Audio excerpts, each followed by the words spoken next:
Dongju tergeletak pingsan. Guru Kim yang melihatnya lalu meminta agar dipersiapkan perlengkapan karena ia akan masuk ke dalam. Sojung tiba-tiba datang dan ia meminta agar dirinya yang masuk ke ruang IGD.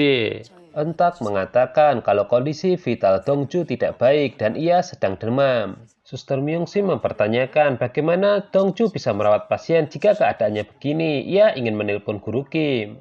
Namun Sojung datang dan ia pun yang merawat Dongju.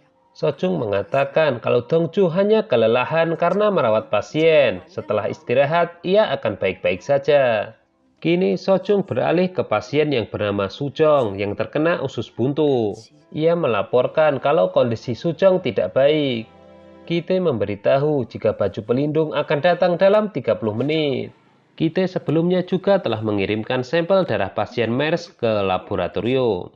Mengetahui hal itu, Guru Kim langsung menelpon Sojung dan memberitahu agar dirinya menjaga kondisi pasien dalam 30 menit lagi sampai baju pelindung datang. Setelah itu, Guru Kim marah besar kepada Dr. Song karena ia banyak alasan saat diminta untuk mempersiapkan operasi.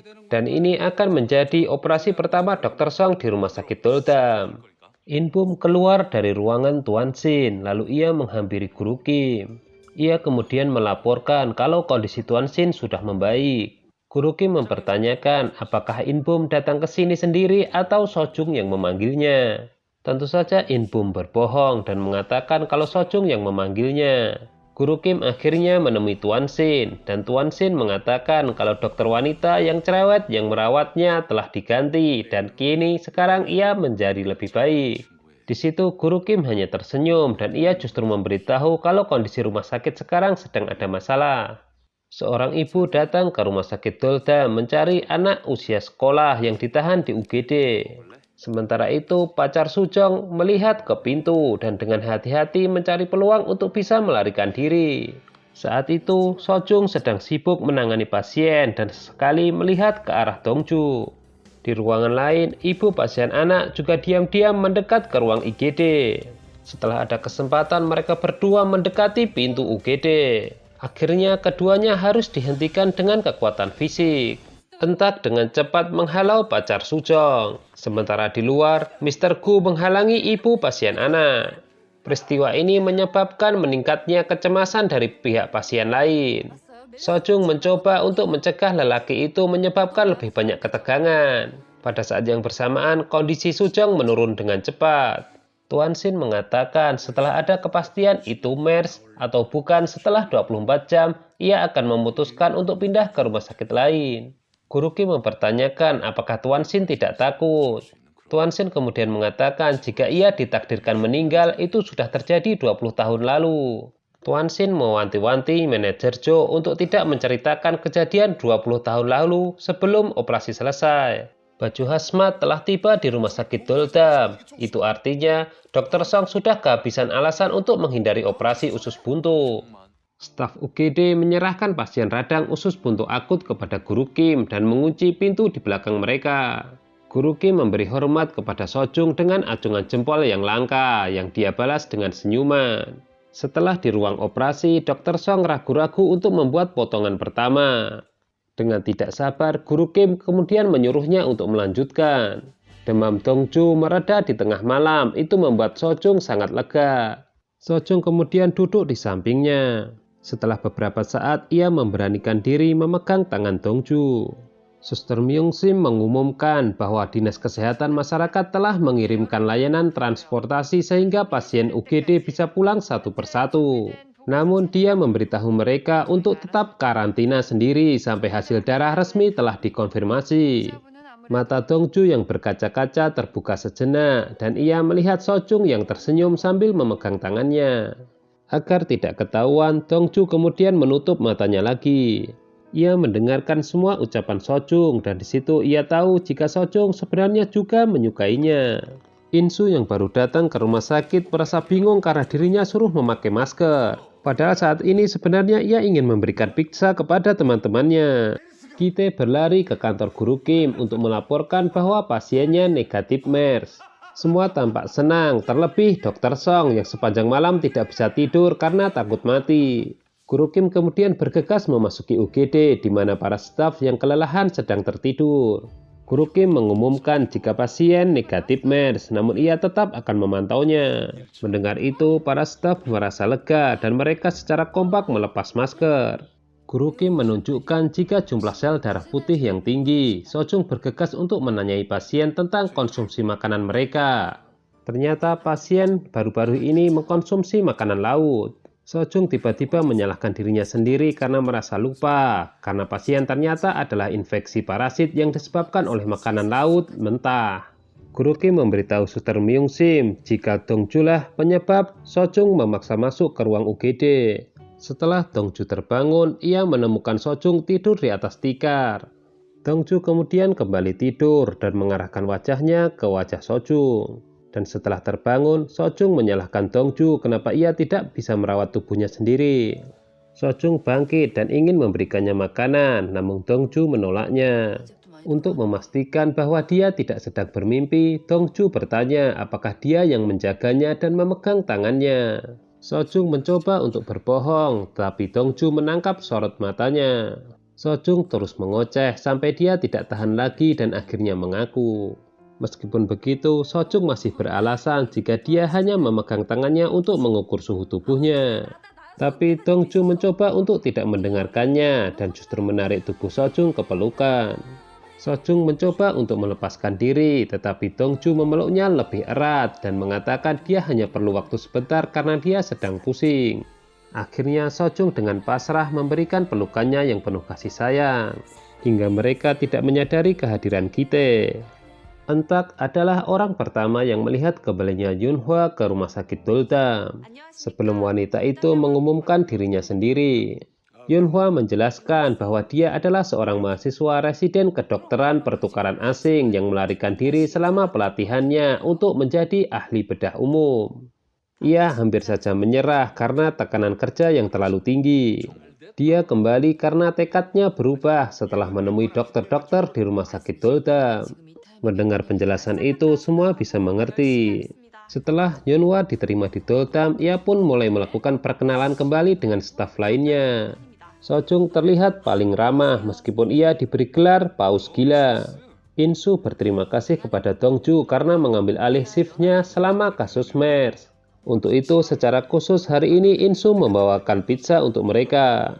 Namun belum sempat mereka menikmati hidangan itu, Entak tiba-tiba datang memberitahu jika akan datang pasien kecelakaan. Dan sebelum pergi, Entak menyapa Yunhwa dengan hangat. Sepertinya semuanya kembali normal di rumah sakit Doldam karena para dokter bergerak cepat untuk merawat pasien kecelakaan mobil.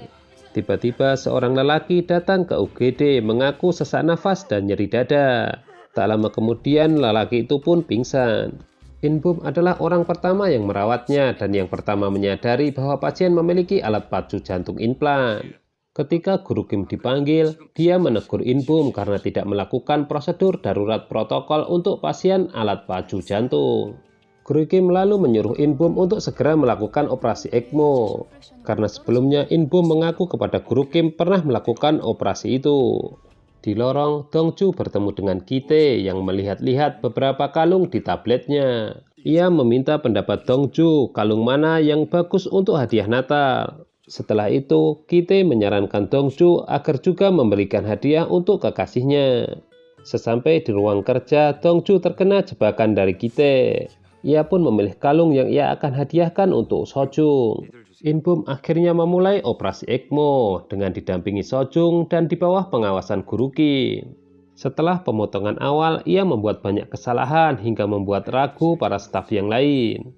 Guru Kim menjebak Inbum dengan memberikan kanula yang salah. Namun ia tidak menyadarinya dan terus melanjutkan operasi. Guru Kim kemudian menarik kanula itu kembali dan bertanya apakah dia yakin. Di situ Sojung sebenarnya ingin membantu, namun ia tidak bisa berbuat apa-apa. Guru Kim terlanjur marah dan menyuruh Inbum untuk ikut dengannya. Guru Kim menanyai Inbum tentang semua kemungkinan komplikasi dari operasi ECMO.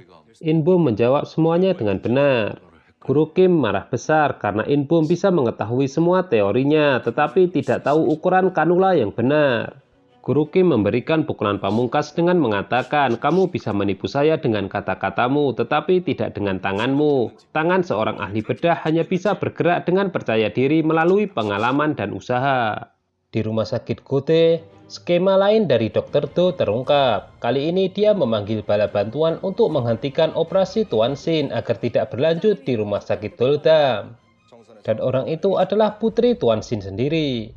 Setelah melakukan pemeriksaan, Guru Kim memberitahu Tuan Shin bahwa jantung buatannya harus diganti seluruhnya.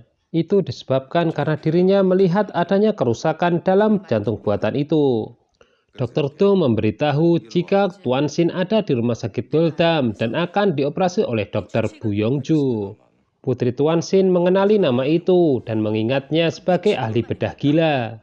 Tuan Shin menerima kondisi dirinya tanpa melakukan protes. Guru Kim menegaskan kembali dengan bertanya mengapa Tuan Shin mempercayakan operasi yang begitu penting dan mempertaruhkan nyawa kepadanya. Tuan Shin kemudian menjawab jika ia tahu Guru Kim adalah tipe dokter yang melakukan apa saja untuk kelangsungan hidup pasien. Guru Kim akhirnya mengumpulkan seluruh tim dan memberikan tugas kepada masing-masing. Sojung ditunjuk untuk bertanggung jawab bagian jantung. Sedangkan Dongju diminta memimpin ekstraksi bagian perut dan menugaskan In-bum sebagai asistennya.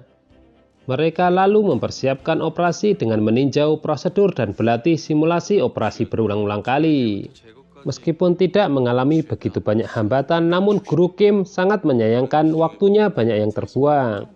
Ia kemudian menyuruh seluruh tim memangkas waktunya. Dongju hanya bisa memangkas 5 menit dari waktu yang diberikan kepadanya. In-bum diam-diam memberitahu ayahnya tentang kemajuan yang dibuat oleh tim bedah. Setelah itu, Dr. Do mengatakan kepada In-bum agar ia tetap di rumah sakit Doldam sampai ia nanti yang akan memindahkannya. Kite merasa heran, kalung pesanannya ada 2. Dan setelah melihat ternyata satunya lagi untuk Sojung. Kini wanita itu sedang berdandan dan bersiap-siap untuk meninggalkan rumah sakit. Saat keluar ruang ganti, ia pun bertemu dengan Dongju. Namun Sojung pergi begitu saja hingga akhirnya Kite datang membawakannya paket. Ia saat itu juga membuka paketnya dan mengetahui jika hadiah itu dari Dongju. Namun dia tampak tidak senang dan meminta Dongju untuk berbicara dengannya secara pribadi. Pada awalnya, Sojung mengembalikan hadiah kalung kepingan salju kembali ke Dongju, mengatakan bahwa dia tidak mau menerimanya. Melihat itu, hati Dongju bertanya-tanya. Ia lalu kembali mengakui bahwa dia sangat menyukainya. Namun di waktu yang bersamaan, Sojung teringat kembali kenangan kecelakaan 5 tahun yang lalu. Sojung merasa bersalah terhadapnya karena pikirannya sendiri. Dongju menjawab jika itu tidak masalah. Ia lalu perlahan-lahan maju untuk memakaikan kalung itu di leher Sojung. Setelah itu mereka pun mengakui saling jatuh cinta. Sementara itu, putri Tuan Shin telah tiba di rumah sakit Doldam. Namun mengingat waktu sudah malam, ia akan mengunjungi ayahnya besok. Saat berada di kantornya, Guru Kim mencari riwayat pasien Tuan Shin dan menemukan sesuatu di grafiknya yang menyebabkan dia mengerutkan kening. Nah, itu dia sinopsis Dokter Romantis episode kali ini. Jangan lupa ikuti terus kelanjutan dari serial drama ini hanya di Mail Channel ya. Terima kasih.